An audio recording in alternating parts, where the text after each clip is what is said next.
Kasi alam niyo naman, noon pa ako nagsisigaw ng korupsyon eh, talagang ano ako niyan, yan ang cancer ng bansa natin eh. So, maganda yung accomplishment din ng ating Pangulo, hindi lamang sa korupsyon, kundi pati pagka yung tugunan yung mga ibang problema like economic growth and development, lahat ng mga jobs na pag-provide ng jobs sa ating mga Pilipino.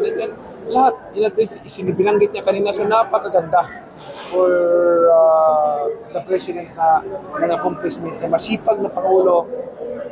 Kita nyo, kahit anong issue, maraming mga distraction sa kanyang daan pero hindi siya nagpapatinag. Hindi niya, kumbaga, gusto ko yung ginagawa niya kasi may kasabihan niya doon sa quote ni Winston Churchill, you will never reach destination if you stop in true stone at the end of that bark. So, what is doing, the President is doing is, hindi niya pinapansin yung mga dogs na nagbabark.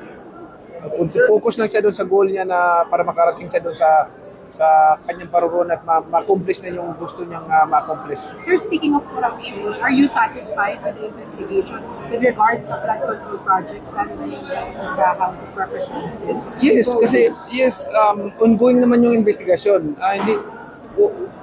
Huwag tayo magbigay ng conclusion kaagad dahil marami yung mga napakulong na at saka ongoing naman yung investigation kasi siyempre sa demokrasya naman tayo sa bansa natin, dadaan sa paglilitis.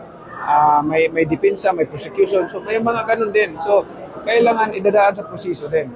Pero at least may napakulong na at may nakasuhan at ongoing yung investigasyon na pagsumpo ng korupsyon.